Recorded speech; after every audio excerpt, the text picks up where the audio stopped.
नमस्कार। यहाँहरूलाई थाहै छ, लगभग एक हप्तादेखि हामीले इनरवा कवाखो सडक निर्माणको लागि विभिन्न किसिमले दबाब दिइराखेका छौँ र यसै बिचमा हामीले मन्त्रीज्यूलाई पनि अवगत गरायौँ र मन्त्रीज्यूले यो सडक निरीक्षण गर्ने आश्वासन पनि दिनुभएको छ र हामीले दबाब दिँदाखेरि यहाँ हाम्रो हुलाकी राजमार्ग कार्यालयका डी साहब, सिडिओ साहब, एसपी साहब, इनरवा नगरपालिकाका मेयर केदार भण्डारी र यो सडक निर्माणको लागि गठित सङ्घर्ष समितिका साथीहरूको बिचमा एउटा सहमति भएको छ।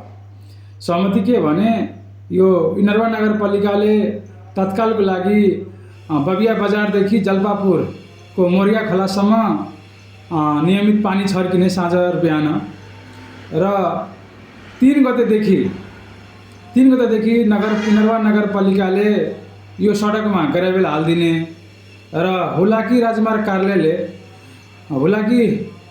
कार्यालयले यसमा ग्रेडिङ र रोलिङको काम गर्ने भनिएको छ। हामी आशावादी छौँ, तर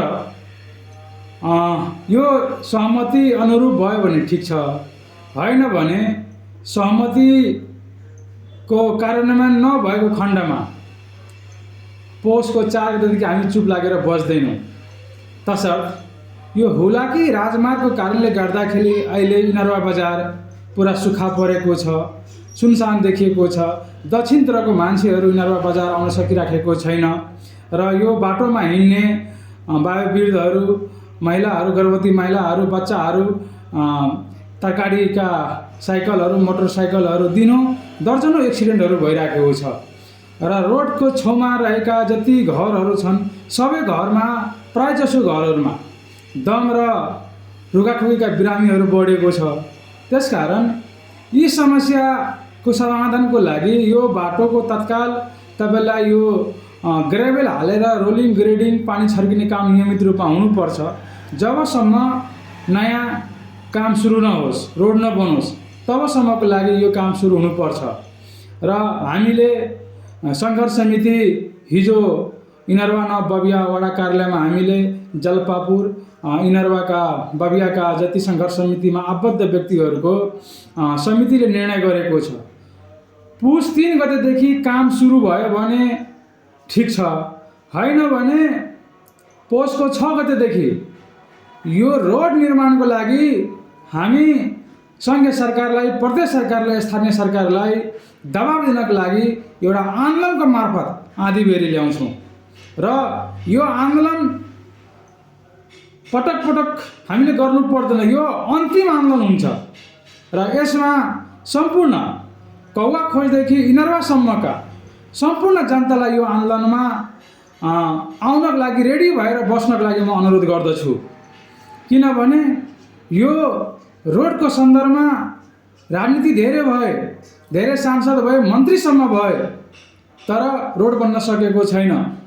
त्यसकारण अहिलेको नागरिक स्तरबाट गठित यो सरकारले, त्यसमा पनि कुलमान घिसिङले यो रोड निर्माणको लागि तत्परता, पहल कदमी लिनुपर्छ भनेर हामीले विभिन्न किसिमले हामीले उहाँलाई जानकारी गराइराखेका छौँ, ध्यानाकर्षण गराएका छौँ र उहाँले निरीक्षण गर्ने आश्वासन पनि दिनुभएको छ।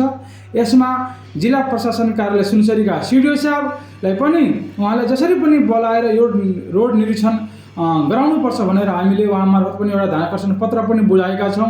त्यसकारण यसमा सम्पूर्ण यो सुनसरी क्षेत्र नम्बरमा 2 नम्बरमा यो दमानगञ्ज, हरिनगरको एउटा वार्ड गौतमपुर र इनरवा नगरपालिकाका सम्पूर्ण व्यवसायीहरू, बबिया जलपापुरका जनताहरू यसमा लागेर यो रोड निर्माणको लागि सरकारलाई अत्याधिक दबाब सिर्जना गर्नुपर्ने हुन्छ। त्यसकारण पुनः भन्छु, पुसको 6 गतेदेखि इनरवा नगरपालिका कार्यालयमा तालाबन्दी गर्ने, घेराउ गर्ने, सिडिओ कार्यालयमा तालाबन्दी गर्ने, घेराउ गर्ने, महेन्द्र राजमार्ग ठप्प पार्ने र हुलाकी कार्यालय ठेरीमा गएर पनि हामी घेराउ गर्ने भन्ने कुरो हाम्रो निर्णय भएको छ।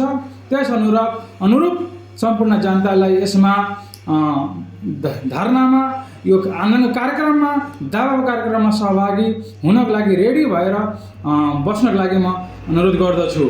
धन्यवाद, नमस्कार।